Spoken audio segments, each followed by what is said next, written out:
I know you as Vox. Yes. And how did that come to be? Is Vox your given name, or is that a creation of some sort? It is definitely a creation of some sort, but it is my legitimate legal name as of today. I was born with a very different name, and it stems out of my mom having 3 marriages and not knowing who my biological father was for a long time of my life. And so I was born David Wayne Compton Jr., and then my mom remarried to a gentleman named Diaz, and so he adopted me, and my name legally changed from David Wayne Compton Jr. to David Wayne Diaz, which is pretty much how most people knew me as a kid and as a teenager and as a young adult. And when I was getting married, when I decided to ask my wife to marry me, I didn't want to give her the name Diaz because it wasn't my biological father, and at the time I didn't really know who my father was, and there was an assumption that it might have been a gentleman with the last name Mullen, and so I legally had my name changed, and the Vox was my stage name when I was with my band for 10 plus years. And so I thought, well, if I'm going to legally change my name, I might as well go by the name and the nickname that everybody calls me, which was Vox. So I changed it to David Vox Mullen, and then started to build a career with that name and build a brand with that name. And then come to find out that Mr. Compton was in fact my biological father. So I was like, oh no. but I've built this name and this brand, and for entertainment purposes, I will continue to be David Vox Mullen. So I heard there in the beginning of that, not disregarding the full journey. No, I did my best to follow all of it. But there was a lot there, including that you had, while growing up, 3 different fathers, or 3 different men that your mother was seeing. So David Compton Sr. Was in my life for the first 2 years. So I have memories of Dad from when I was a toddler, but he and my mom divorced. It was a pretty bad relationship. There was abuse and drugs and alcohol, and he suffers from schizoaffective disorder. So back then it was just called schizophrenia, but now they know more and they have different terms and stuff like that. But he struggles. Was always in and out of institutions and things like that, and just not really the ideal candidate for upbringing a child. And the second guy, Tom, he kind of stepped into the dad role for me, but then that marriage fell apart, and it turns out he wasn't the greatest of dudes. And so, when I was ready to get married, I was like, I'm not going to give my wife this name, and I wasn't going to raise children with that name. And if I had known then what I know now, I probably would have just gone back to Compton, right? But I didn't. And, we didn't have Ancestry DNA available back then. And so, unfortunately for the third guy who was married to my mom, who was a sweetheart, Ramon, he actually just passed away this year, but I was too old to be adopted or anything like that, so my name wasn't going to change again, to his name. But I to go around the world across the street, to answer your question, I would say I didn't have the greatest of male role models growing up, having dads and stuff like that. I really kind of was a bit of a loner when it comes to that part of life, if that makes any sense. I don't know. Of course that makes sense. And so I'm hearing that you didn't grow up with a lot of male role models, and that you feel like at this point in your life that has either in the past or currently led you to feel somewhat of a loner. I would say, as far as masculinity goes, sure. I mean, Ramon did come into my life when I was like 16, 17, and unfortunately for him, by that point, I had given up on male role models, so I wasn't going to like call him dad or really give him a chance. I mean, before he passed, we had a really good relationship, but there was a while there when I was just a snot-nosed punk teenager who wasn't going to let anybody in. But yeah, I would say as far as masculinity, I definitely was behind the curve. In fact, ironically, I mean, it kind of goes into a lot of who I am today, but there was a lot of, for a long time it was just me and my mom, so I had a lot of feminine, influence. And I think for the longest time, there were thoughts that, maybe I was gay or something like that. The kids would always, drill in on me like, oh, you're a this or a that or whatever. And it's like, well, no, not really. But I get why you see that. I liked a lot of more feminine type things. But at the end of the day, I definitely found, I think, an acceptable level of masculinity. I still have some testosterone, so I'm good, but for the most part, yeah, it's been a unique life, I would say. And you spoke about, as you present yourself today, I'm still interested in connecting a lot of that, certainly, being someone who I am interviewing today, and wanting to find out what makes you tick. Certainly curious about your journey with the sexuality spectrum. Sure.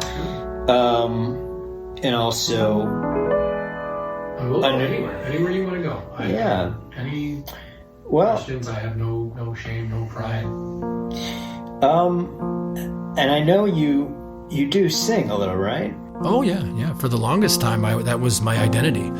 When I was a young kid, my dream was to be a rock star. Right? I wanted to be the pop singer, the rock singer. That's who I was. And back in the early 90s, I was trying to get things off the ground. I had a developmental deal with a Christian record label down in Tennessee, down by Nashville, Franklin area. And right after high school, I went down and lived in Tennessee for about a month, like the summer. And it ended up not working out, as those things often do. I was young and arrogant and ignorant and kind of ticked off the people who were like trying to help me.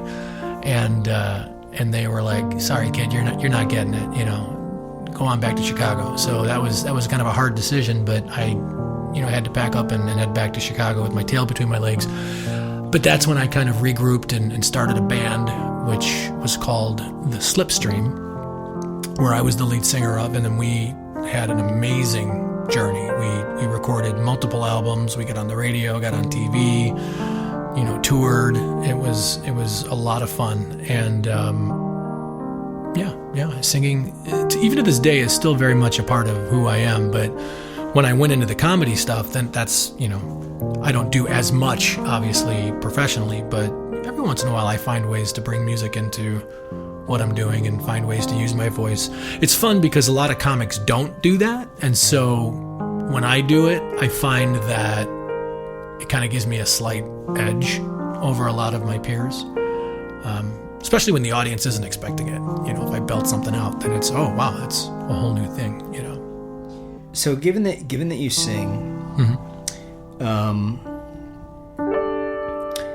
and your comments about being at I'll say for the sake of this comment, a lower than average or a slight deficit of male role models in your life. Sure. And a journey, whether it's based on your own assessment or other people's commentary about your sexuality.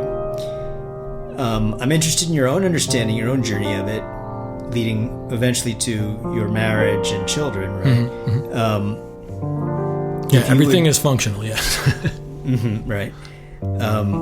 If you would sing an improvised song, something maybe kind of to this tempo, not worried about rhyming or anything, just about communicating the story. Take me on your journey from what it was like growing up and going on the journey from potentially sexuality fluid, unknown in terms of your understanding of it, or people's characterization of you included in that, to where you arrived, and if at all, if religion factored into that at all. You can touch on that, but that is not at all something that I am either hoping for or against. I'm just wondering if that factored in your journey. Feel free to speak to that. And we could just call this Vox's sexuality journey. As put to music by Dave Asher.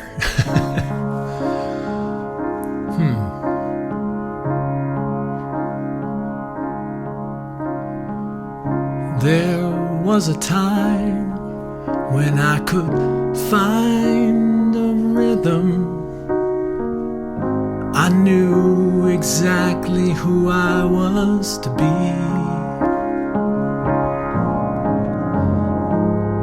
But circumstances beyond my control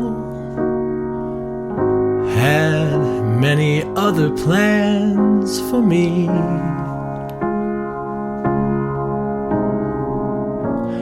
I didn't know what was right or what was wrong. Just tried to feel my way through.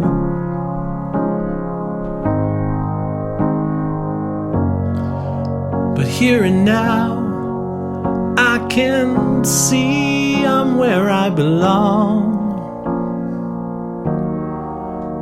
without a role model to view.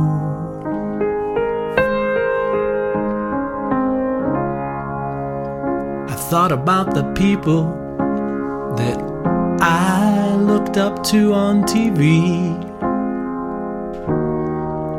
men of righteousness and men of integrity. I thought I could mirror everything I saw that I loved, and found my limitations reaching above. But I'm still here, and I'm happy to say, proudly straight, maybe a little bit gay. But I don't care, because I found my love. And I know I'm covered from my Father above. So here and now we stand on principle, not really sure if it's gonna fill my cup, but I keep on moving forward, and I'll keep on reaching high. The years keep ticking off, and I'm ready to fly. Key change. Oh, I'm ready to fly.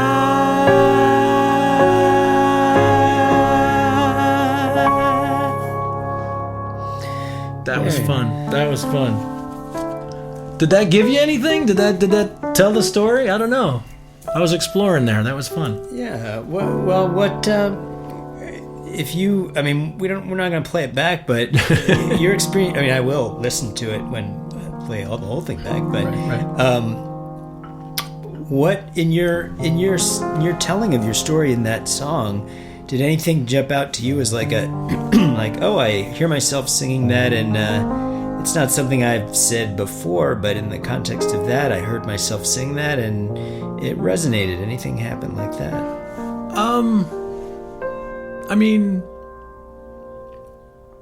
I'm sure the natural thought is the whole like, oh, I'm a little bit gay or whatever. Yeah, mm-hmm. and I don't even think that means like, you know, not to offend anyone in the gay community, but I don't mean maybe sexually gay, but it's more of just the cultural aspect of, you know, like the gay culture. I've always been drawn to gay culture, if that's, I don't even know if that's a term. Is that a term, gay culture? I grew up with gay people, and I loved the way they lived life, and I've always wanted to hang out and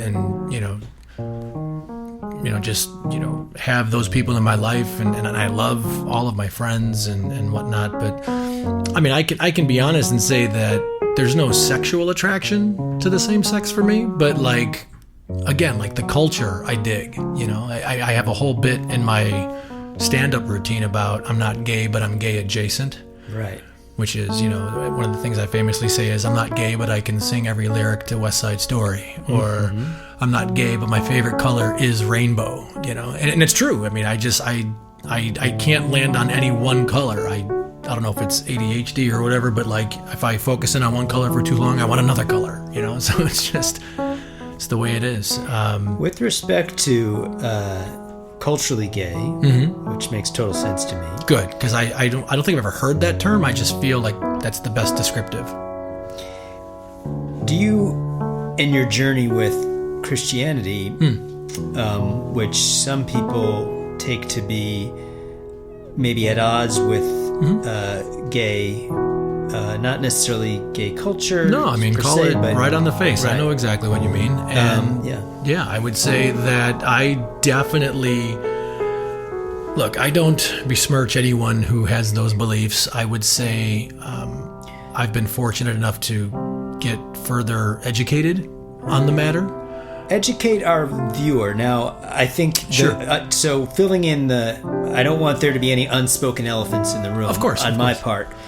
So there are religious people who believe and interpret the Bible in a way that that homosexuality is a sin.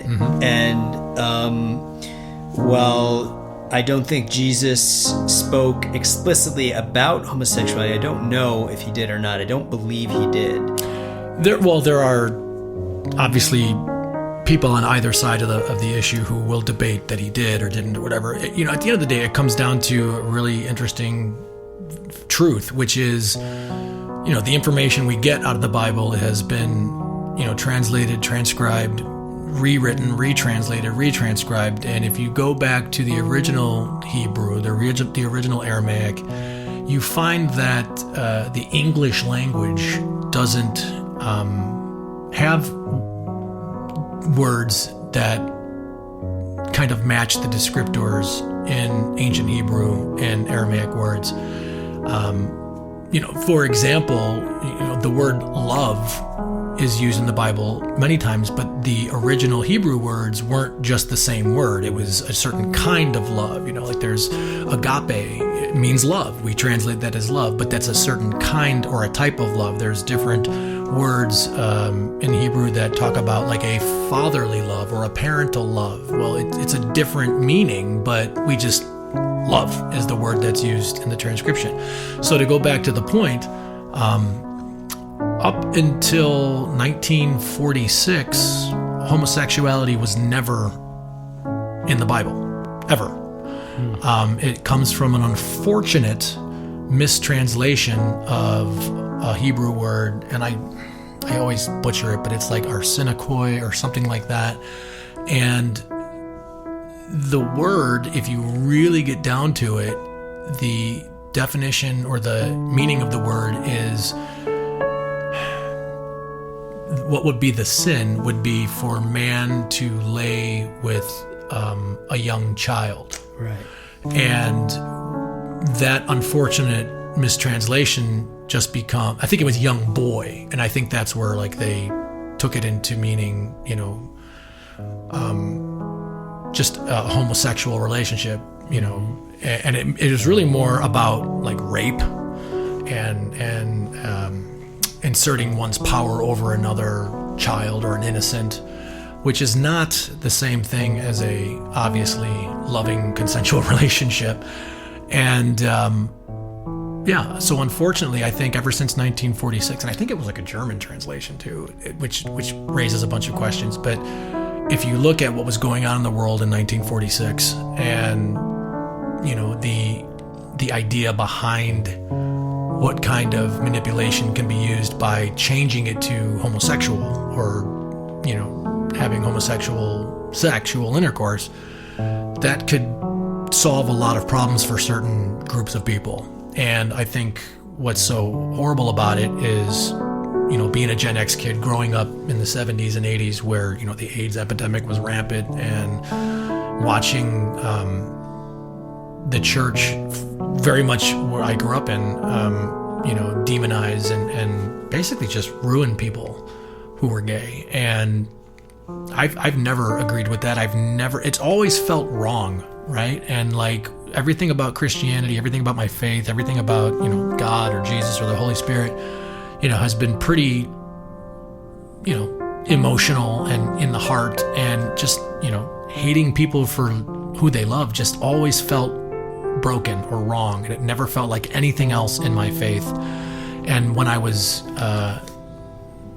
exposed this information to, it all of a sudden it all made sense. And it was like, oh, there it is. That's not what God said. It's not what Jesus said. But my gosh, how many people's lives have been lost because of people's man's ability to use religion to justify their own selfish hate. I think that's pretty sad. And it's not just with homosexuality. I mean, there's a lot of things that people have misinterpreted or have taken the context away from in the Bible to be terrible to people.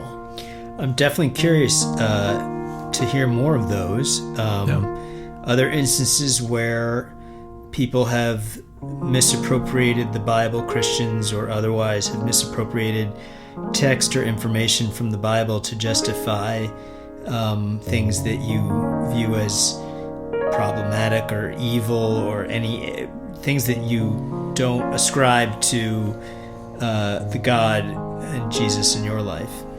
Well, I mean, the harder part is, as we go into a deep theological dive here, but the harder part is after the Nicene Council, when they basically decided what was going to stay in the book and what was going to be removed from the Bible. I mean, there's books that,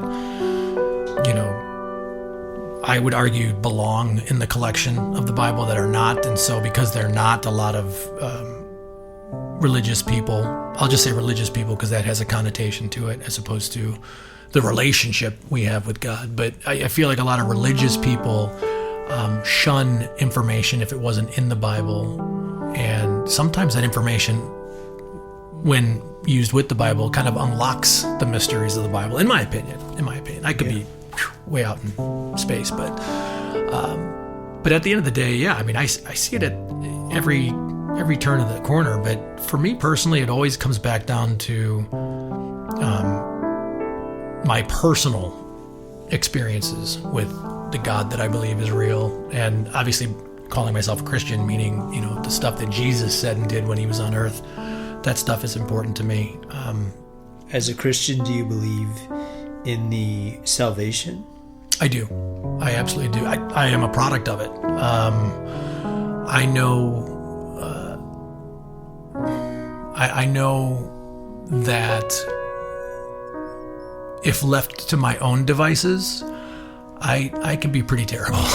So knowing that terribleness is in there, knowing that for all have sinned and fallen short of the glory of God, and the wages of sin is death. So because of that, I deserve death and hell and damnation and all the scary stuff But because I heard the story of Jesus and made a conscious decision to say yes to that gift, and to believe that was enough, that literally that was enough. Just something as simple as that doesn't make me any better than anyone else. In fact, I still feel like I'm worse than a lot of people, but I know that I'm paid for. I know that I'm forgiven, and I know that, no matter what, at the end of the day, my relationship with God, with Jesus, is as real and as tangible as it needs to be for me. Whether or not that is for you or for anybody else or whatever in my life, it's, sure, I want everyone to not go to hell, but I also know that if it was forced on me, I wouldn't be able to receive it the way that I did. So I don't force it on anybody. The best I try is to just live my life around people and let people see the real me, and the good parts, the bad parts, the failures, the successes, whatever. And that's really all I can do, and just try to be there for people, which is how I spend my daily life, really. Elaborate on your daily life. I'm in constant communication with various people throughout the day, all different walks of life, people of faith, people who are agnostic, people who are atheists, people who are Muslim, people who are Buddhists. I mean, literally, I accept everybody in my life, and I find that, whether it's production stuff and I'm dealing with, my team on the production side, whether it's, I help people with, financial stuff and advice, I consult, I do, obviously comedy stuff and pro wrestling stuff. So, I mean, I have so many different types of people in my life. I don't want to lie and say I don't like being alone or don't like silence. I do like it in small, spurts, but for the most part, I like to always have people around me, people in my life, people to talk to. And so I guess I choose to fill my day with that.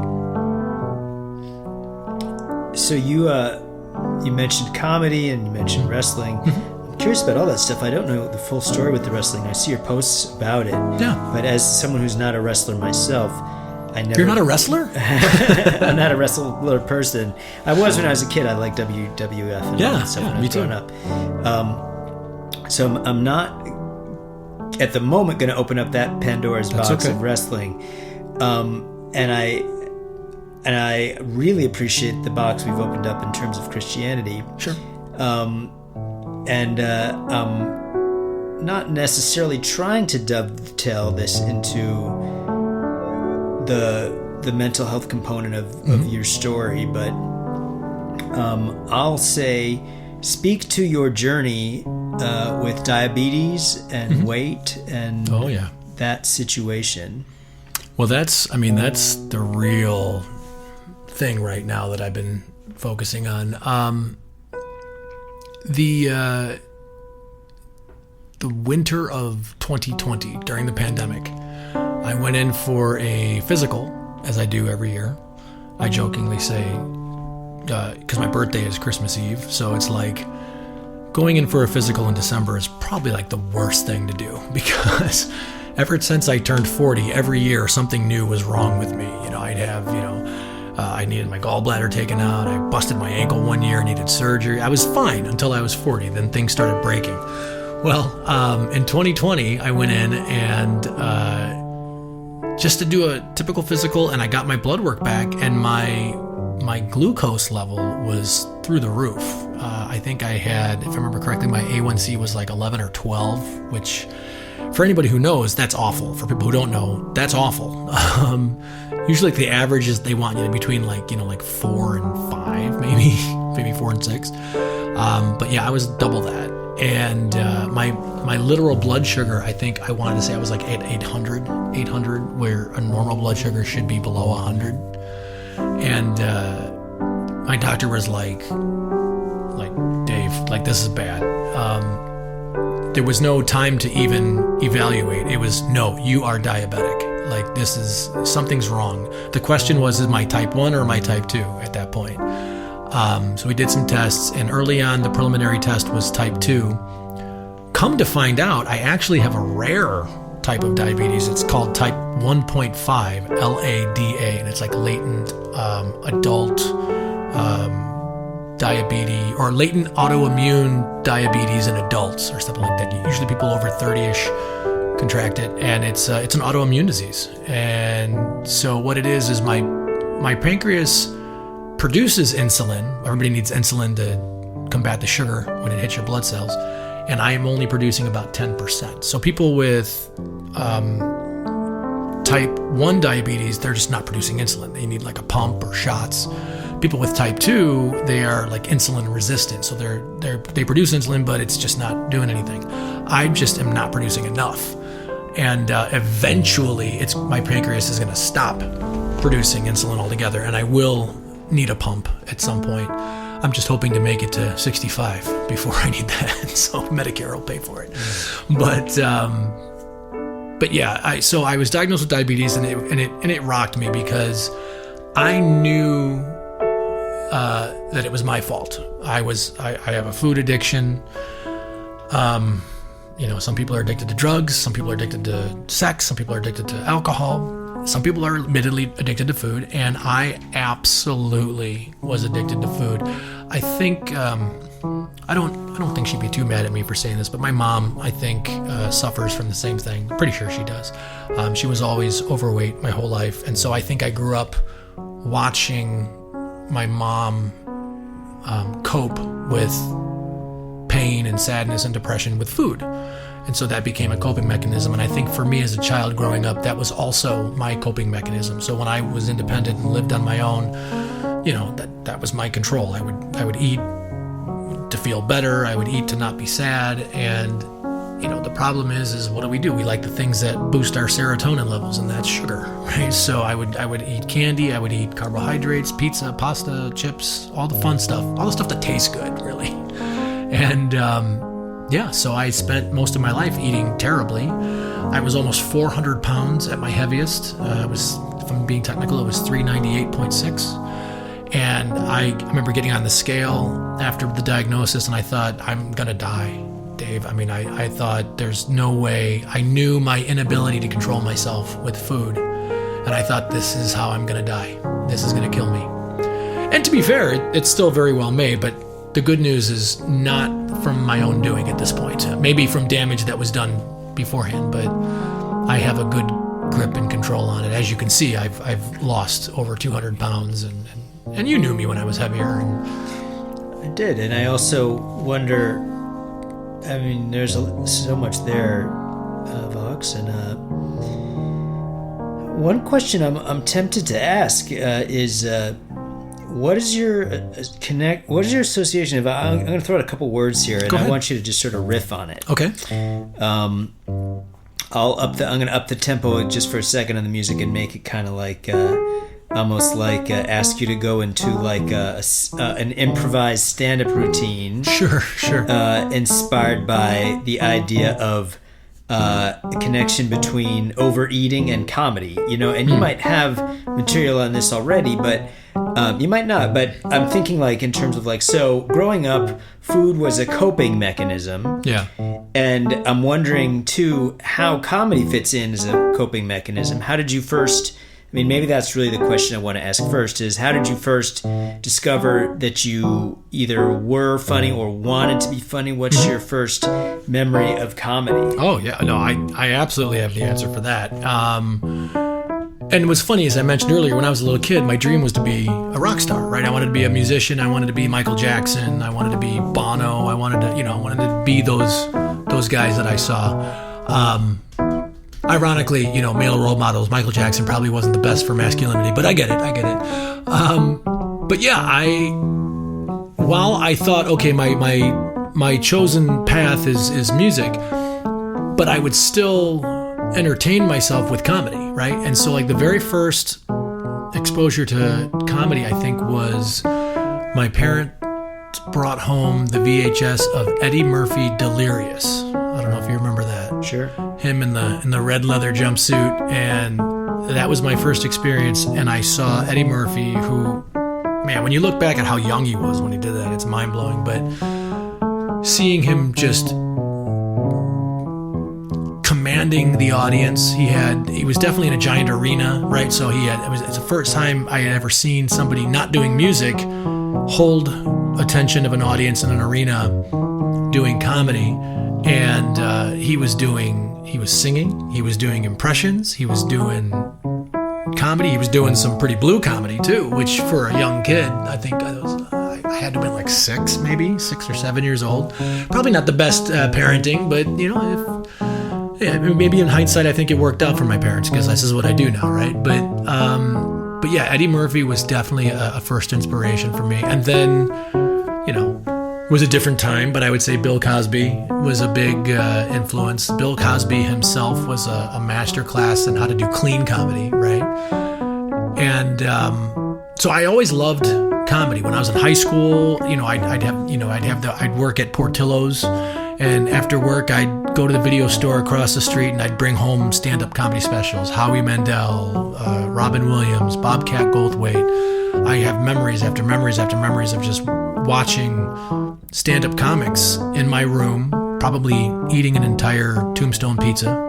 But those were comfort times, right? We talk about comfort food, right? Like there's the connection. I'm hearing that. I see the connection. I want to jump in right at that point. Yeah, do it.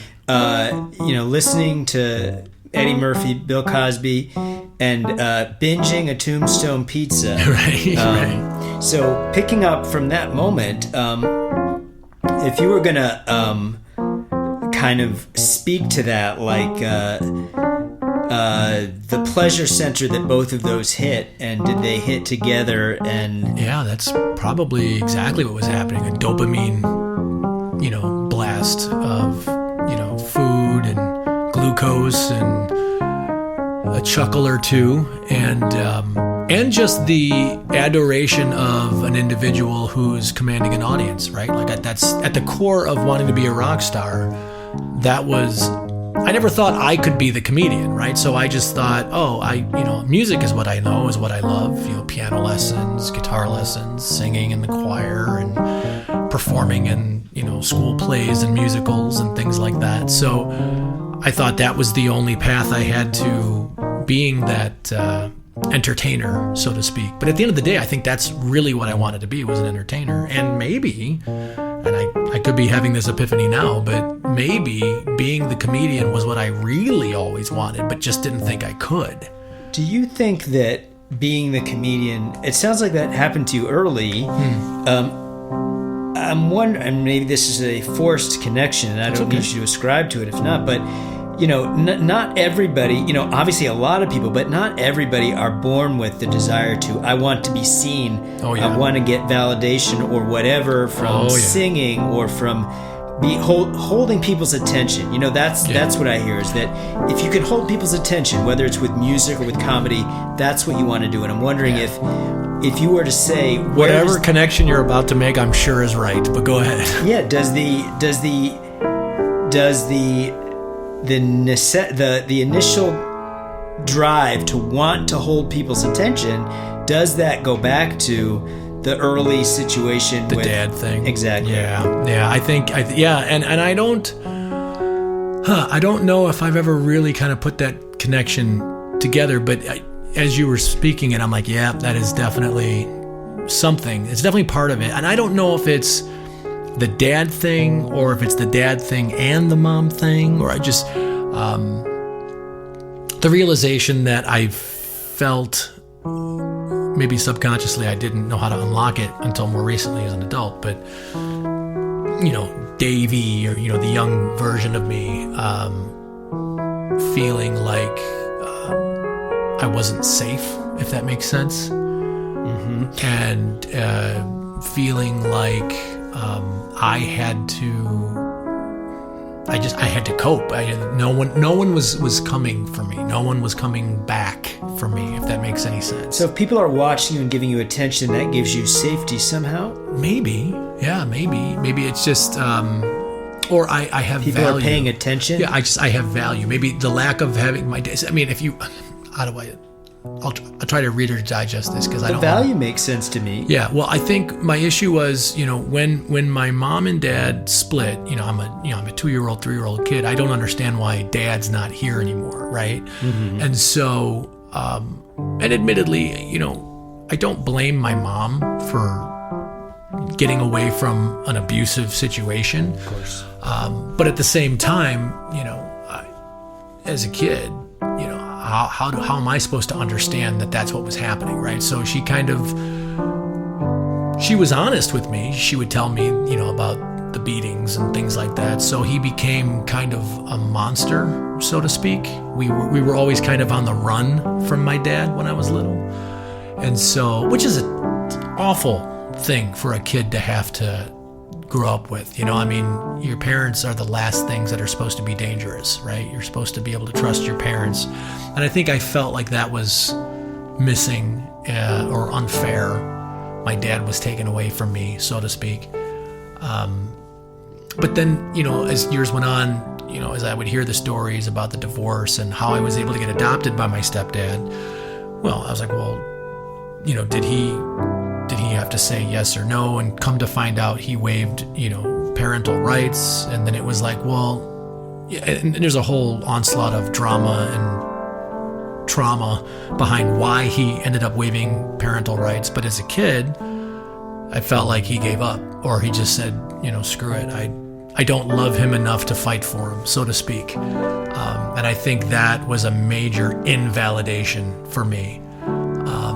And so, yeah, probably a majority of my stuff has been me trying to fill the void of the lack of at least fatherly validation, because the stepdad always kind of kept me at arm's length too, so I couldn't get his validation either. You know what I mean? I don't think I've ever heard him say, "Oh, that was really good, Dave," like with my music or whatever. And that might have been it. Like I was constantly doing music, constantly performing, doing all different types of things on stage.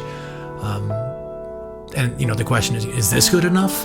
Is this good enough? How about now? Do you like this? If I do this better than everybody else, will you accept me now? Like, I think that's probably what that is. And I would jump in here too. I'm saving thousands on therapy today, Dave. Thank you so much. Oh, you're welcome. The ultimate worthiness and value that comes from a relationship with Jesus, or salvation from Jesus as well. Yeah.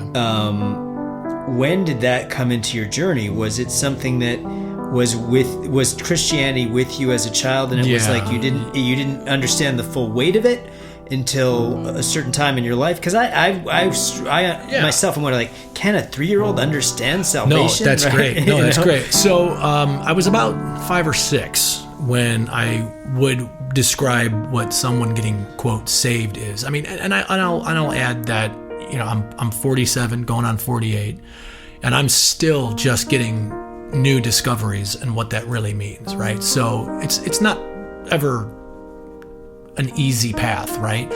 But when did it? I'm wondering if everyone probably has a different journey of getting there, and for me, a lot of it. I mean, it came in different angles, but one path was through addiction, and through addiction recovery. That was part of my journey there. Yeah. But I'm wondering too and again, forcing the therapy angle or whatever. Okay. But like, I'm teasing, by the way. I'm totally fine. I'm not trying to dig therapy either. Like, therapy's great, I think. But the idea of feeling a father who was leaving you insecure for a father, and was there a time when that's when the Heavenly Father emerged for you in some way, or was it a different arc? Yeah, no, 1,000%. And I'm thinking of the scripture that says, "I will be the father to the fatherless," right? So, and that resonated with me. Finally a perfect father figure who would not fail me, who would not leave, right? Because they all left. Every single one of them. Even Ramon, as much as he was a good guy, he died, right? So they all left. And so I think I've spent the majority of my life feeling like all of the fathers leave, except, God the Father. When I was 6, I want to say it was, I think it was on NBC. It was in the 80s. And they were rerunning the Jesus of Nazareth miniseries, the Robert Powell, typical white Jesus, And I watched that whole thing. My mom let me watch it. My mom let me watch a lot of stuff she probably shouldn't have. But for a 6-year-old watching the crucifixion on screen, right? That was pretty heavy, right? And so I remember asking my mom, why did they do that to him? Like, what, he's God, he's good. He didn't do anything bad to anybody. Why did they kill him? And my mom, to her credit, man, she said, well, she says, when we do something bad or sin or whatever, she metaphorically said that a little spot appears on your heart, and it doesn't go away. And the more times you do that, the more spots show up on your heart. And she said, but Jesus died so that if you asked him to forgive you for those spots, he would come and take those spots away. And that's the most simplistic metaphor, but for a 6-year-old, it made perfect sense. And of course, it's not hard for a child to believe that all of that is real. As you become older and, more self-educated, you start to find more difficulties in trying to accept the tangibility and the reality of God. But when you're a kid, it's like, yeah, I'm all in. And so as 6 years old, I asked Jesus to forgive me for all my sins and for all my future sins. Covered, right? And so I absolutely believe to this day that if something had happened to me, if I had died or whatever, that was sufficient. That was enough to be, quote, a Christian or be saved. I didn't actively, choose to live my life in servitude of Christ until I was much older. But take me to that story. So I was probably 15, 16, and it was ironically just before my second dad, Tom, left. But I said, look, God, I know who you are. I've always believed in you. I've always believed in Jesus, but I haven't made the conscious decision to serve you, to be your vessel, to be your image in the world. And I want to change that, and I want to do it. And so, yes, I want to say in 1993. It was 1993 when I made that decision. I said, that's it. For the rest of my life, I will try to do on a daily basis, try to live as much like Jesus as I can. And knowing I was going to screw up, knowing I was going to fail, but, just to literally take it up every day and just start fresh and just keep going. And I was baptized as a baby, Catholic at the time, but I said, doesn't matter, I want to do it again as my choice, So I got baptized on Halloween, on October 31st, 1993, and I just thought it was fitting. And why Halloween? Why is that fitting? Well, I mean, it's the concept of baptism itself is an outward expression, an outward theatrical performance of telling the world of evil that I'm not yours. I'm bought and paid for by Jesus, and this is who I'm going to be for the rest of my life. So I thought, the Sunday fell on a Halloween. I was like, well, that's perfect. Let's do it. And I've always been big with symbolism and imagery, and I feel like God uses symbolism throughout history.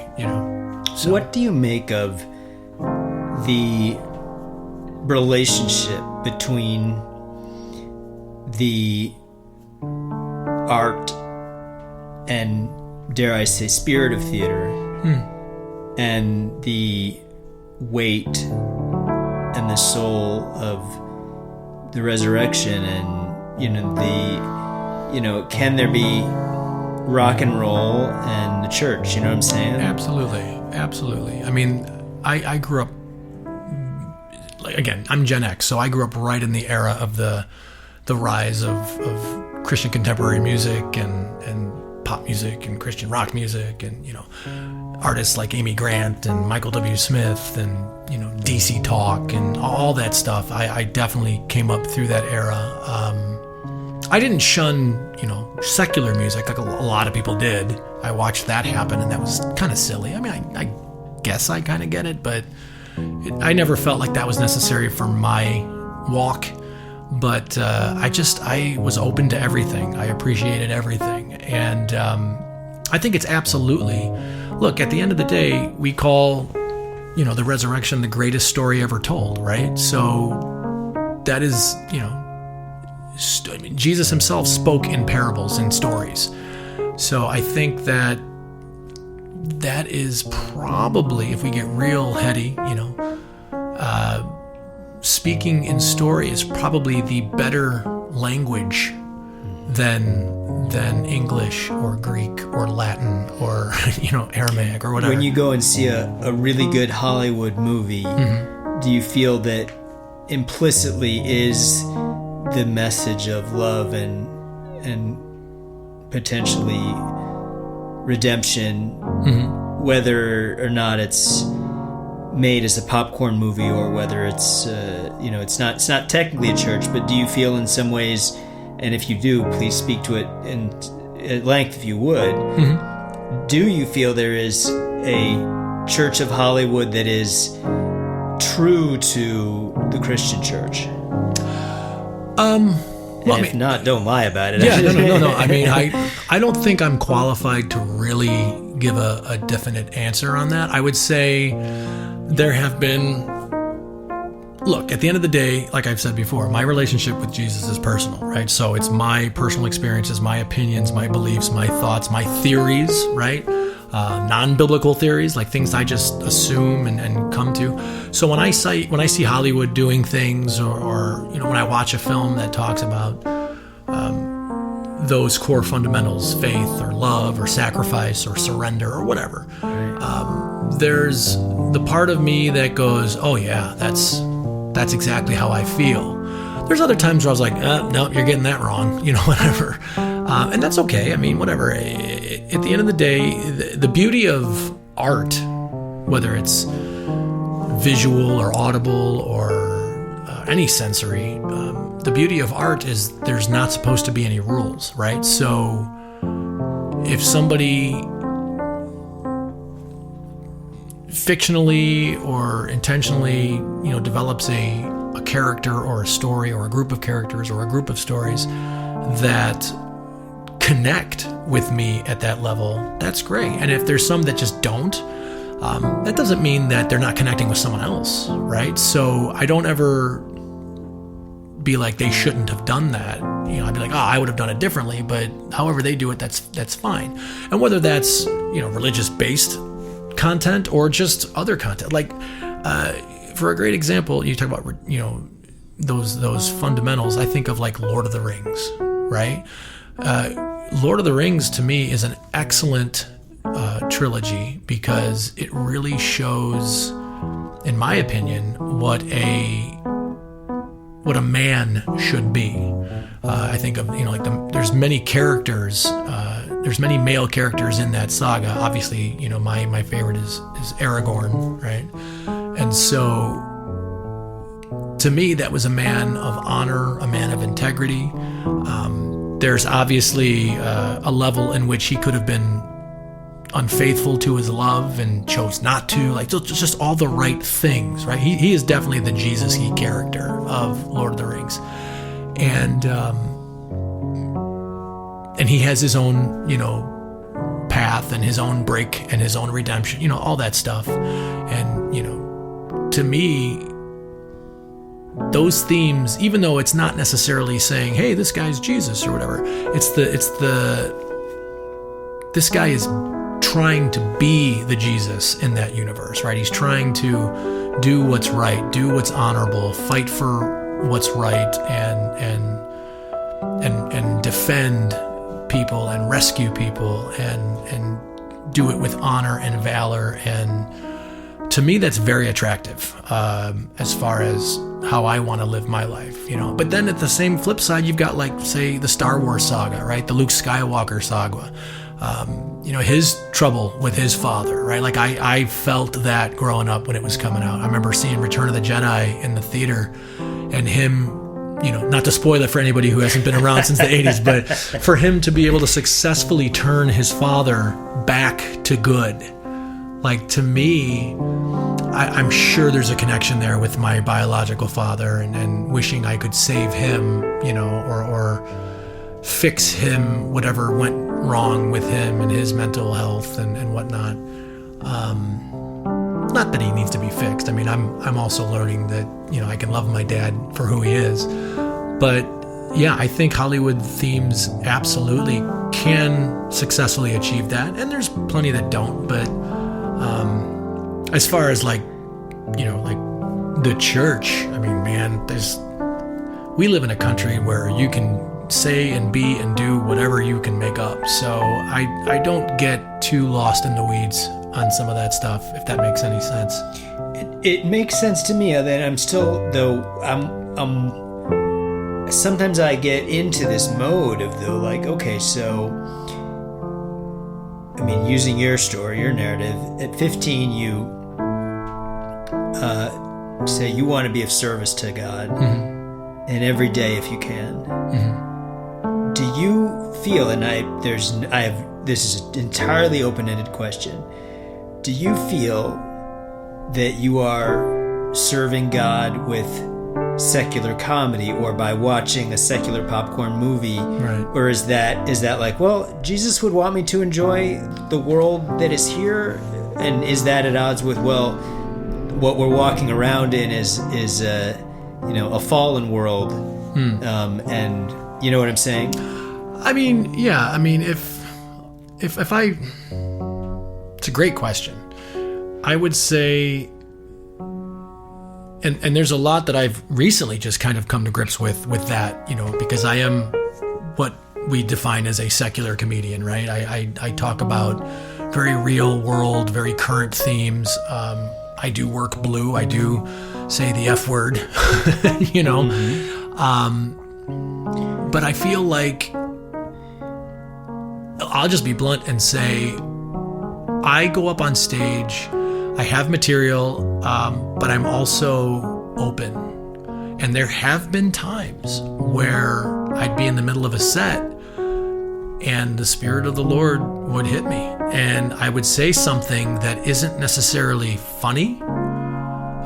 For example, a couple of weeks back, I was doing a show up north, and there was I was doing the gay adjacent bit, and all of a sudden I felt led to say this thing, and I couldn't really understand where it was coming from at the time. I mean, I get it now, but I felt the need to say, you know, and as a comedian, you know, we kind of taken the mantle of, we get to be the commentators on social political issues as it is. And I just kind of felt like, you know, the gay community or even the trans community is so beaten down by church, and it's not even church, it's just people, really. And in the middle of a comedy show, I said, you know, what's really sad is, you know, gay and trans people feel like, you know, God doesn't love them, but the reality is nobody understands what it's like to be rejected by those more than Jesus did. And that was like, it had no place in my act. It didn't make any sense. But I felt led to say that because I don't know if I had just come to that realization in the moment on stage, but I just said it. And I was like, okay, that was weird. And then I made a joke about, okay, I'm going to pass the offering plate around, you know, just to kind of regain my footing and control of the show. But it was definitely a moment where not only did it need to be said, but I think it needed to be heard by somebody. And I don't know who, but I was happy that even in a world where am I allowed to swear on your podcast? Sure. Where I'm making dick and fart jokes, God can still find a way to get in there. You know what I mean? And that was a pretty powerful thing for me. And so I just made a deal with God at that point and said, you know what, from here on out, every time I go up on stage, I say, God, I'm going to go up there and do my thing. But at any time, if you want to come in and say something, I will step back and let you do it. That's servitude right there. Like just whatever. And it doesn't happen frequently. Other than the fact that we're having this conversation right now, which was clearly not the conversation I thought we were going to have, but that's okay, because I'm open. But it's just interesting to me to see kind of the places that he's putting me and the people that he's putting me in front of, because of my silly little goofy humor and sex jokes and all that stuff. Because I think at the end of the day, we, whether it's our puritanical foundation in this country or whatever, we get a little too uppity about things that I'm sure to God are probably pretty small. You know what I mean? And so I'm learning that that's the case. And that's probably, if we are being honest with ourselves, probably why Jesus was able to hang out with tax collectors and prostitutes and whatever, because he's like, this stuff is so small, guys. You guys are missing the bigger picture. You know what I mean? Mm-hmm. And to be fair, I mean, what was his whole message was, I haven't necessarily come to take the commandments away, but just to add two to them, which is love God and love each other, period. Mm-hmm. Like that's it. And if you focus on doing just those two, all the other ones, it's a lot easier to not worry about, right? Because it's hard to kill your neighbor if you love them, right? Right. It's hard to steal from your neighbor if you love them. It's less hard, but it's hard to, to put, to want to sleep with your neighbor's wife or something like that. If you love your neighbor, you're like, I don't want to hurt them. You know what I mean? Right. That's not to say people don't do it. Obviously they do. But yeah, I find in my walk, if I just try to focus on those two things, and look, man, there have been many days where I don't know what's going on, and I just kind of cry out and I say, God, I don't know what you want me to do. I just want to do what you want me to do. I don't know what that means. Comedy, acting, singing, dancing, wrestling. I have no idea. I'm just throwing myself into entertainment. And at its core, it's connection, right? It's, my drive being whatever, the dad thing that you pointed out or whatever. But it's just the ability or the opportunity to connect with people, to meet people right where they are. And I think that's kind of the Jesus thing, right? Like that's what he wants, is to just connect with people right where they're at. I don't need you to change your life to be able to be my friend. Do you know what I mean? Mm-hmm. I think if we are friends, you might change things on your own, just like I made decisions to change things on my own based on my relationships with people I care about and look up to and respect and all that. And yeah, at the end of the day, I want people to feel good knowing me, if that makes sense. Of course. Do you have people who have inspired you religiously? People, pastors, preachers? Sure. I mean, or outside of that, people who just inspire you. I mean, okay, so when you were listening to Bill Cosby and Michael Jackson and Eddie Murphy, I'm imagining you were not thinking praise Jesus when you were I wasn't connecting a Jesus moment to any of that. But I think looking back at my life and seeing the grander painting, so to speak, it seems like it was all perfectly planted, right? So me seeing those things, I maybe wasn't seeing God in the moment, but looking back, I can go, wow, yeah, God exposed me to these things, or took that exposure and turned that into something that he could mold and, work the clay, so to speak, of David. And I feel like, even though I didn't know it in the moment, like as to your question, I can look at it now and go, oh yeah, totally God was doing something. Well, I want to thank you so much. I'm just going to check the time. So, Sure. I mean, not that like the Yeah, room's going to explload. Or Yeah, I was anything. gonna say I Yeah. could go forever talking about this stuff. I mean, Well, so I'm going to take a sip of water. I know we both have our waters here. yeah. This is the water segment. The water segment. We can get grittier, man. We can go anywhere you want. Yeah. What would getting grittier mean for you? I don't know. I like. Would that be leaning into sin? Would that be leaning into food addiction? Would that be leaning into anorexia? What would grittier look like for you? Well, although I look anorexic, Well, I do not suffer from anorexia. I'm not going to take that back because I No, said no, it no, in no, good no. faith. But I know that you have gotten more thin. Yeah. So actually, I'm glad that you clarified that because I had thought. Maybe that was happening. Yes, when Oh, you wow, explained no. it the first time, when you said, "Well, now you've gone too far Oh, no, on the no. other side," I thought No, that I got you. No. And I'm so glad that you're bringing it up because if I had known that you were thinking that for too long, I'd feel bad. But yeah. So you're thinner now than you want to be. Or that doctors think that you should be. well, it's not so much that doctors. Look, at the end of the day, doctors want to keep me taking drugs, right? So not to go down that sure, road. well, that's but, a whole other path Right, too. right. But I will say I am absolutely on the GLP-1s. I'm absolutely taking. I take Jardiance every day to lower my A1C.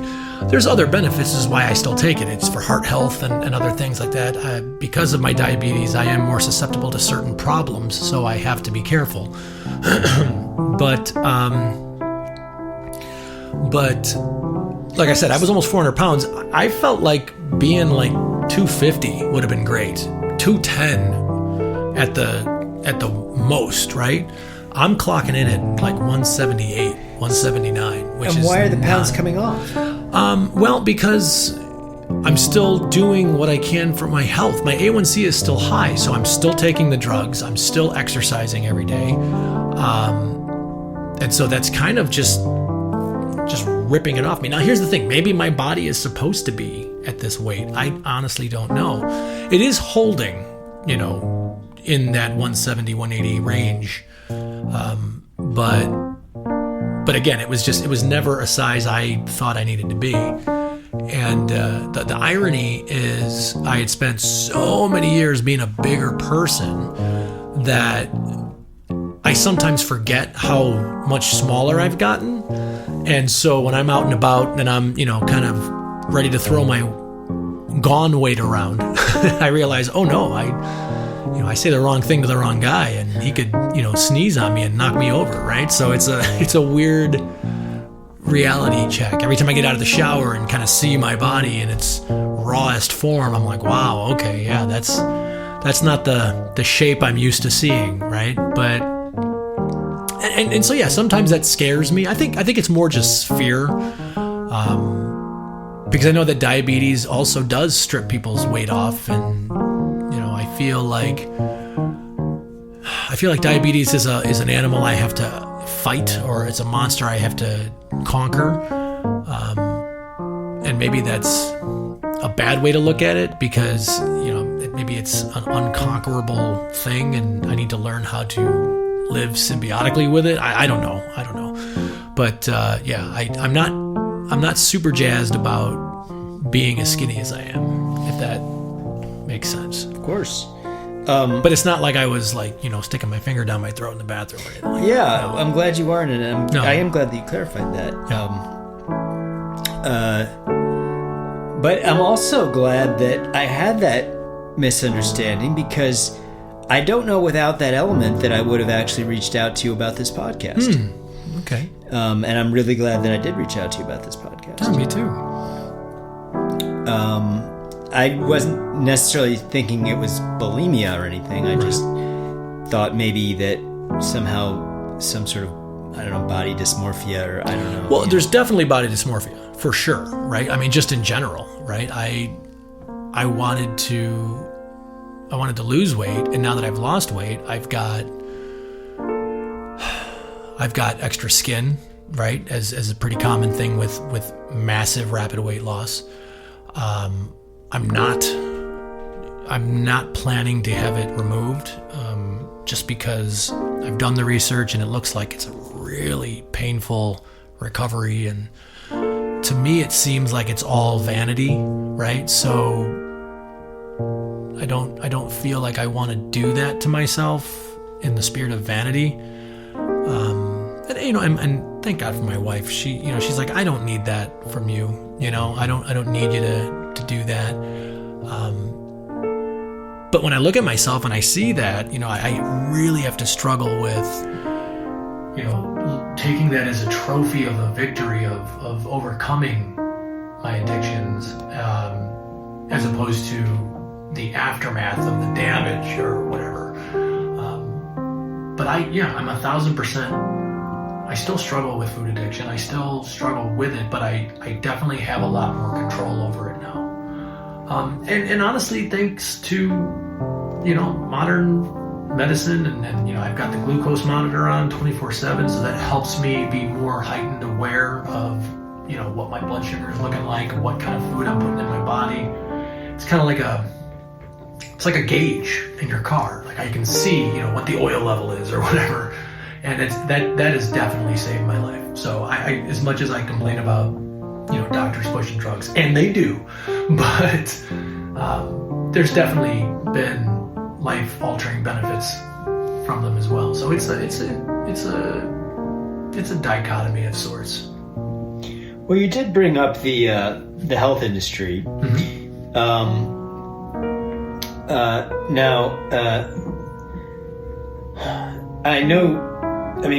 I know you have thoughts on this, political thoughts. I have thoughts on everything. The question is do I bring them up or do I speak them, right? Right, yeah.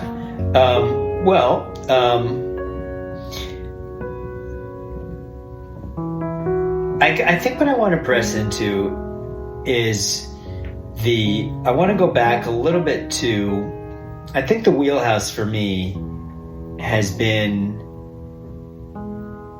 the connection between, I want to go back to something you said very early on.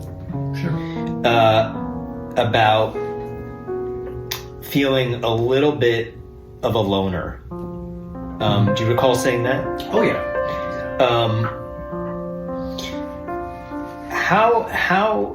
Paint a picture for me, if there is one to be painted, of maybe a low point of, and I know you're not going to let me put words in your mouth, I just know already. It's okay. But is there something that comes to mind for you of a low point in terms of food addiction? Oh, sure. Yeah. I mean, just making a comment about, eating a whole Tombstone pizza. I can say that so casually because there was so many times where not only do I do it, and I could probably still do it today, but I would do it because I was alone, living alone in apartments or whatever growing up, and feeling like, man, I shouldn't be doing this, right? But I couldn't stop myself. I had to keep eating, and then it was like, well, I gotta finish it. I remember the first time I was able to eat 10 White Castles and thinking, yeah, I could do that. Yeah, let's go. And I don't know why. It's just whatever it is. But like, nobody should eat 10 White Castles, But, and then there's that, and this is how you know it's addiction, because as soon as I've completed the job, I instantly regret it. Instantly allow shame and depression and you have no control. That's the demonic, so to speak, right? Like the yelling at myself, you're worthless, you're trash, you're all the terrible things that people say to themselves that man, I wish we wouldn't do that, but yeah, all those things ring through my head, and they still if I slip, right? I mean, speaking as someone who understands addiction, like there's times when you fail, there's times when you stumble, there's times when you fall. I have a pretty solid diet lifestyle. You know, I'll just give it to you. I think I told it to you before, but it's pretty straightforward. Monday through Friday, no sugar, low carb, high protein. Saturday and Sunday, no rules. Eat what you want. I can't do enough damage on Saturday and Sunday. I've tried, but I can't do enough damage on Saturday and Sunday to take away the progress I made Monday through Friday. And I think that's how I've been able to get to where I've been able to be in control. In the beginning, those cheat days were crazy. Like The Rock would post videos of like pizza and donuts and ribs and hot dogs. And I would literally try to get as much food into my mouth as I possibly could before Sunday night. And that was for years, right? And now it's like, it's going to be okay, Dave. You know, the food will be here next weekend, you know, so this weekend we'll have a pizza. That's great. Next weekend we'll do hot dogs. The next weekend we'll do, you know, something, you know, pasta or whatever. But, you know, there will be a Wednesday when I go, damn it, I just need cupcakes or a cinnamon roll or whatever. And, you know, I have the angel on one shoulder and the demon on the other shoulder doing but you can just make it till, you know, Friday night, you know, then you can wake up on Saturday and have it. And then the other side's like, screw it, have it now, you know. When I stumble and choose the self-serving, then, I get so angry and so, you know, dejected and all the emotional crap that we abuse ourselves with. But I also look back on that and go, look, you stumble, you just pick right back up and you keep going. You just keep going. Because honestly, what other choice do I have? You know, I just got to keep trying again. And that's pretty much what it's like for me. At what point, so the diagnosis point was very early COVID, 2020. It was December of 2020. That was a big deal when it came to the shots, right? So when the COVID vaccine was being preliminarily discussed, that was during the Trump administration, right? Mm-hmm. And they were, Project Warp Speed, Dave. We're going to make these things so fast, they're going to make your head spin. And everybody was like, I'm not taking that shot, and blah, blah, blah. We don't trust the government. And I think that's a healthy thing. Like, don't trust the government, ever. They've never told us the truth about anything, ever. So when the shots were coming out, I was like, I'm not taking one of those. I was 100% going to be, I'm not anti-vax, but I was like anti-COVID vax, right? Like, no way, I don't trust them. There's no way. It takes years to develop these things, and there's no way that this is going to be super warp speed. It's going to be good. And then I read, if you're diabetic, you could die if you get COVID. And it scared me. And I thought, oh man. So then it becomes this is in the era of my early diagnosis, thinking this is going to kill me. I'm afraid, I'm scared. I don't know how to fix this. I don't understand blood sugar. I don't understand, you know, what's going to happen to me. I'm going to fail, and I'm going to lose, and I'm going to die. I'm going to go blind. I'm going to lose toes and limbs, or it's just going to stop my heart. And then I thought, well, I'll be damned if I let COVID get me, right? So I, against my better judgment, I said, I'm going to take the shots. So I got the shot, got the booster, not so much because I believed in it, but more so at that time we were trying to get the Comedy Shrine back open. And so I was so desperate to work, right? I wanted to get back on stage, right? At the end of the day, that's all I cared about. And so I took the second booster, so I think I had 3 shots. And then I got COVID. And I was like, wait a minute, this isn't, I'm not supposed to get COVID if it's a vaccine, right? And they were like, you know, and of course, you remember, there's so much division on the information, but it just was, it was everything and everywhere and all over the place, and this or that or yes or no. And I was like, I am so sick of this. I've had enough. I don't trust any of it. It's, you know, I hope that it doesn't do any lasting damage to me, but you know, I was compliant for a while, and then I'm like, no more compliance. I'm done. This is ridiculous. And ironically, I haven't gotten COVID again, but watch now, I'll get it. Because that's irony, right? And that's comedy, and that's life, and the world is full of irony, and you know, Alanis Morissette nailed it with that song. I mean, life is full of you think you're going to go left? No, we're going right. That's just the way it is. But yeah, that's been my experience. But I was afraid of dying, as I'm sure many people are. And that's the one thing we all have in common, right? We're all going to die. We're all trying to not die. I got to jump in for a second, just because I'm all over the place. No, not that at all. I'm just trying to get into is it you don't want to die, or are you afraid of dying, or is, you know what I'm saying? Like, do you think about heaven? Do you think about? Do you think that maybe your salvation is not secure, and that's what? No, not at all. No, I mean it's the the famous saying is true. I'm not afraid to die. It's the dying that scares me. I don't want pain. I don't want to suffer. If I'm going to be alive, I really would like to be able to see, smell, taste, touch, do all the things that I can't do. Play piano, do comedy, play guitar, watch movies, feel the touch, hear music. You know what I mean? I don't want to lose any of those wonderful senses that we have. And I think that's the biggest scary thing about diabetes to me, is if I don't keep it in control, literally I could lose some of those senses. Going blind is a very real potential for me. Losing toes, losing legs is a very real potential for me. Not to say that I couldn't still be an entertainer, but man, I really don't want to have to try to figure out what that looks like. Do you know what I mean? So that's the fear, for sure. And like I said, just pain. Pain sucks. I don't like it. I don't want it. I want to try to avoid pain as much as possible. But that being said, if I get crushed by a 30-ton, anvil, I'm whatever. So be it. I would feel bad for those who I would leave behind, but I'll be okay. I know my soul is secure, for sure.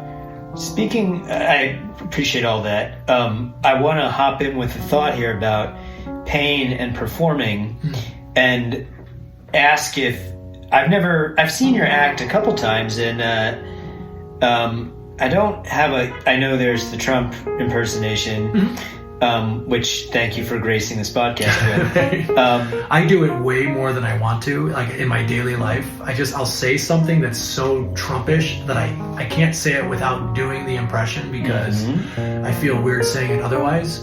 Like if I start talking something up, like he always does, right? He's the great salesman or whatever. That's all he is a pitch man. But if I'm trying to tell somebody about this great show, it's if I catch myself saying it's probably the best show I've ever seen, it's like, it just comes out, right?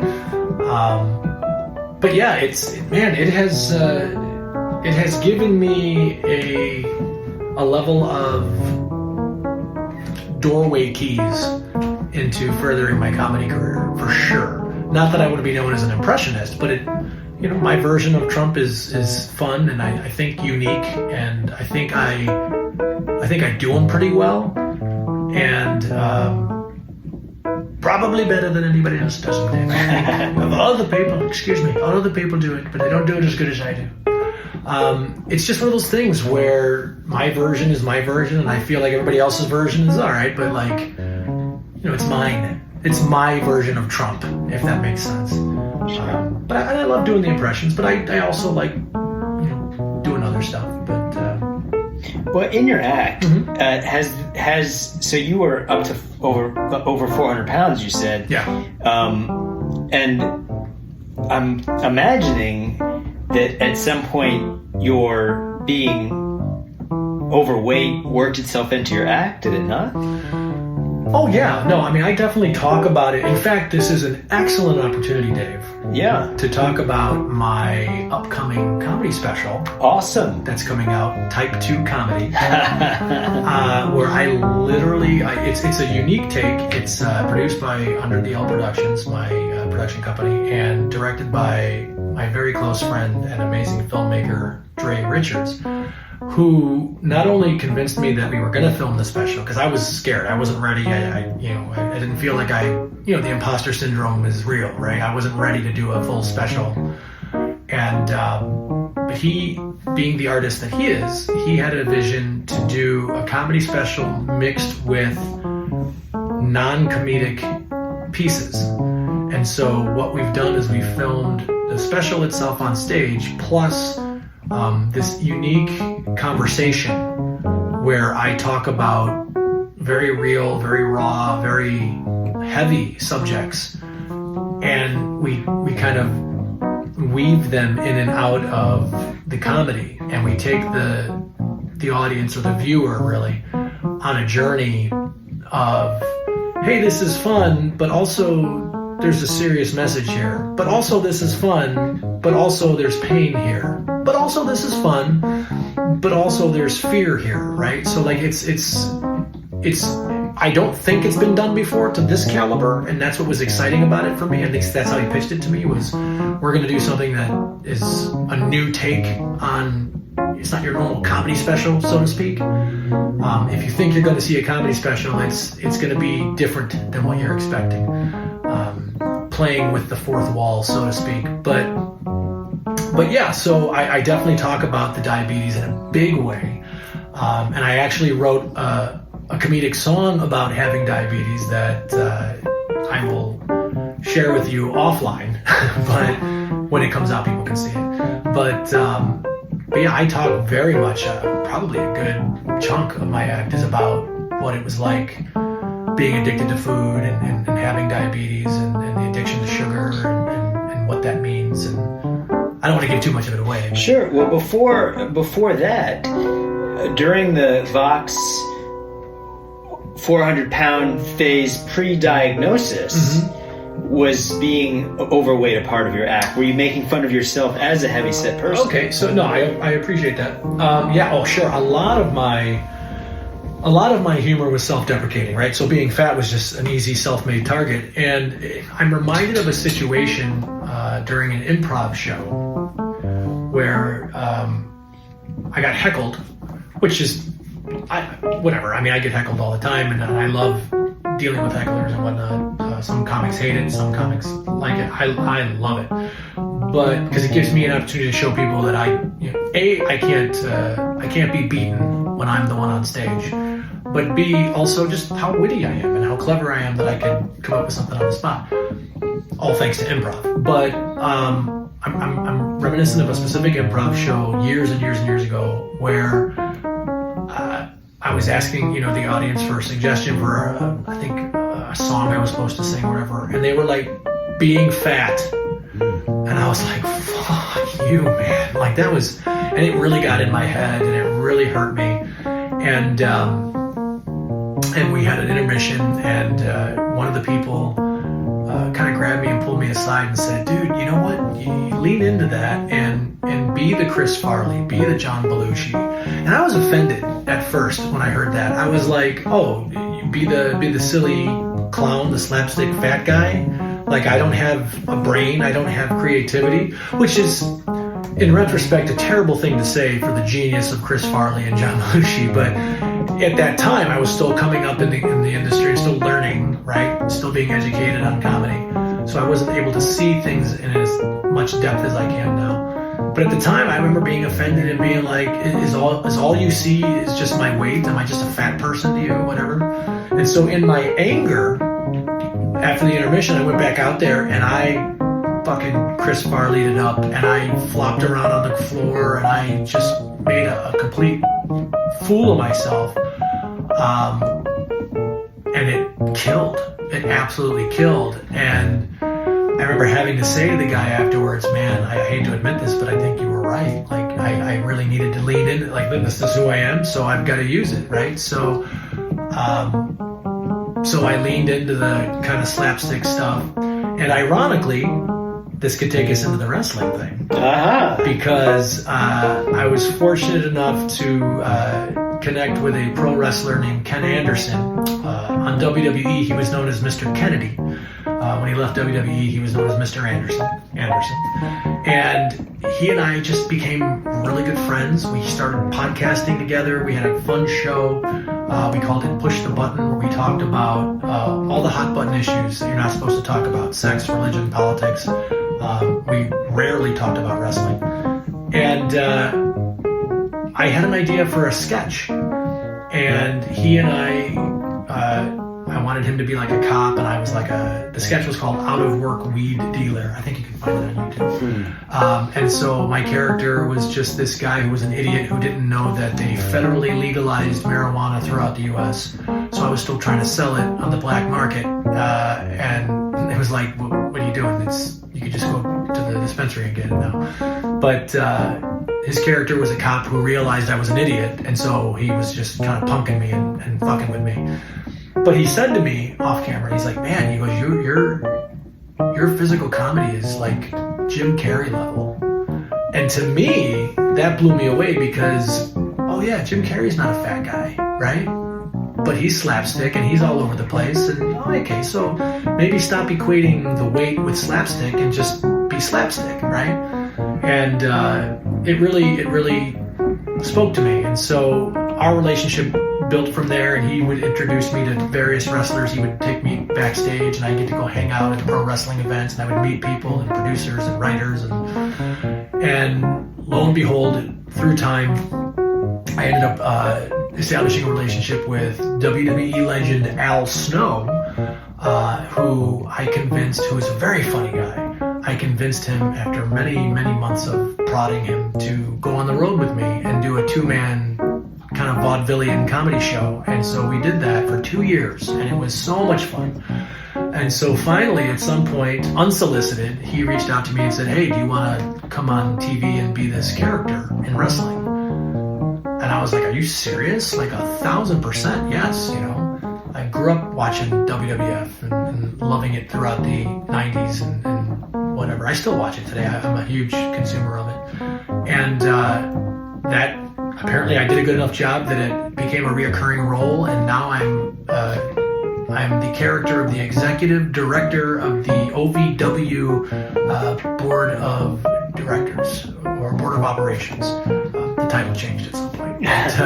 But yeah, it was just, it's neat. So I get to do these, you know, they film for TV down in Louisville every week, and being in Chicago, I don't go down there often. I've done a few, but it's neat because I get to, you know, they give me the rundown. I film my piece up here, and then I send it down, and then it's on TV Thursday nights. And it's so exhilarating to know that I get to do something that millions of kids would just dream to do, you know, and I'm just fortunate enough to get to do it, all because I just kind of said yes and to different situations and comedy and just being open and meeting people. Again, it all comes down to connection. It all comes down to connecting with people and, you know, just, I hate to say the word networking because that makes it sound so like corporate, but the reality of it is it's relationships. It's all relationships. I love meeting new people every single day, and it's funny, I don't have a good short-term memory, but I have a great long-term memory. So like I'll do a show somewhere and someone will come up to me and talk to me and tell me their name, and I'll see them like a year later and I'll be like, hey Gina, or hey Bill, and they're just like, oh my God, how did you remember me? But I know what that feels like when somebody I respected or thought was inspiring remembered who I was, right? So that's important to me, to have those connections. Probably Reddit and How to Win Friends and Influence People, you know. But to really mean it, to really connect with people. Well, it's been really nice connecting with you, and of course we've met before. Yes. But you know, I kind of am still wondering what stone. I mean, obviously, what is wrong with you, Dave? Yeah, what's wrong with me? There are obviously stones still left unturned. Let me ask. So I see a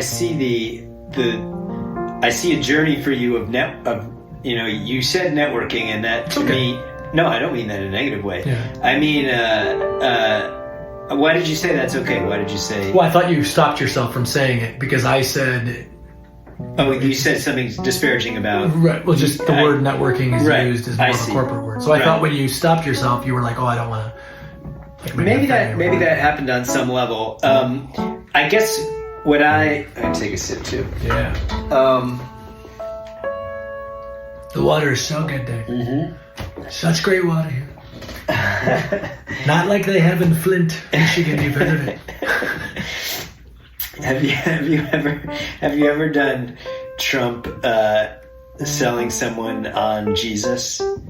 You know what's funny? Oh, Dave, that is such a great question. So yes, I did. So I was doing a TikTok thing for a while. I think it was still during the pandemic, and I was like, "Give me prompts." I was improvising impressions, and so I was like, "You know all the impressions I do because I have a lot of like followers who see me as an impersonator."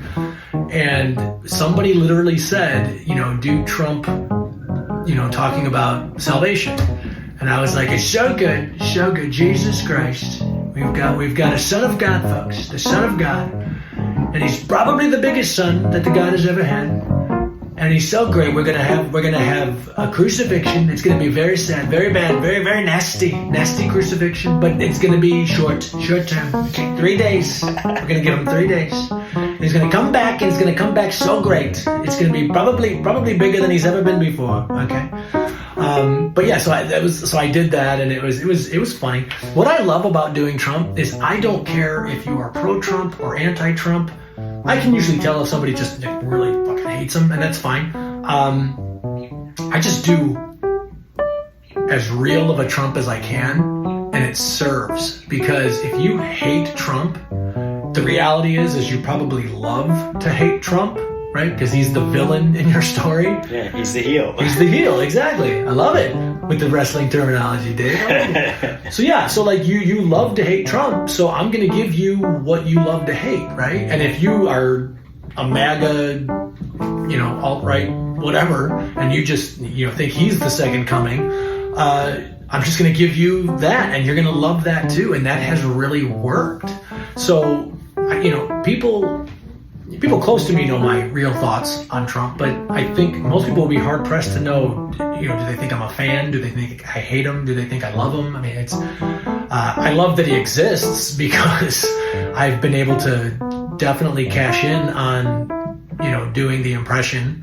I've made a very nice amount of money doing it when he was president. When he wasn't president, the money definitely kind of dwindled, but then he got reelected, and so I'm getting more stuff again. And I know that that's temporary. It's finite. It's going to end again. Maybe. I mean, Rich Little still does Richard Nixon, so I suppose I could probably keep doing Trump till I die. But yeah, I find that fascinating as a performer, as a storyteller, as an entertainer, how people take the Trump impression, right? I had one friend,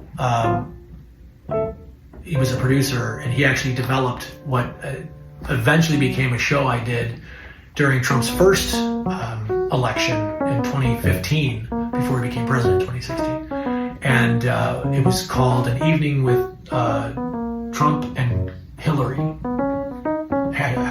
Tagline, "We're screwed," right?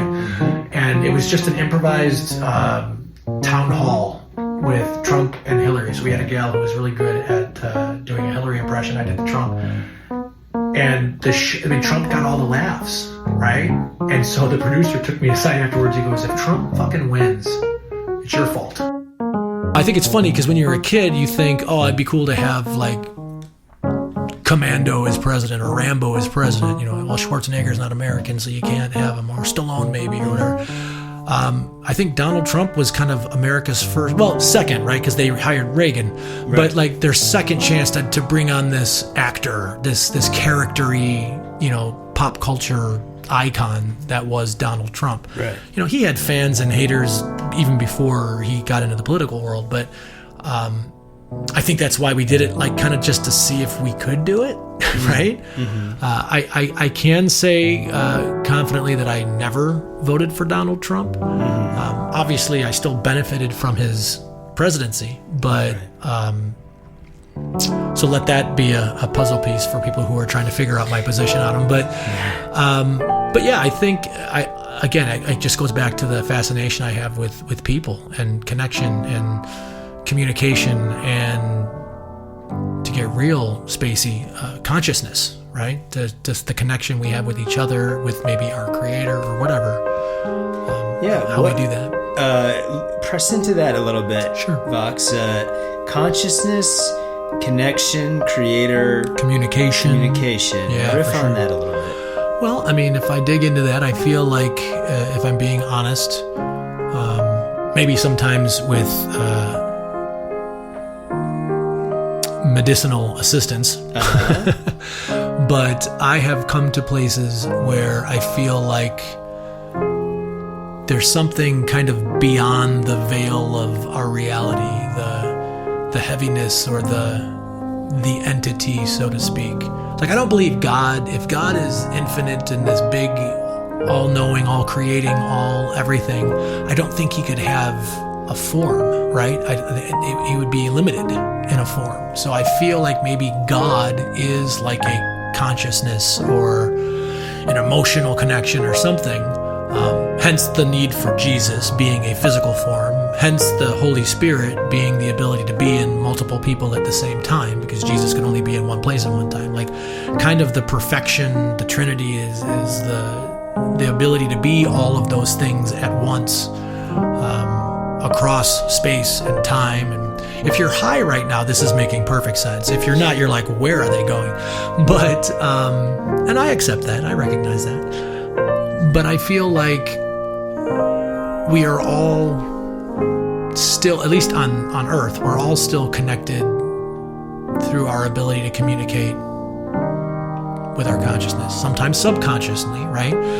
Just like what you're doing right now with the music, right? The things I'm saying is giving you communication, and that's inspiring or influencing what you're playing, right? Sure. And as fellow musicians, we know that that's a language, right?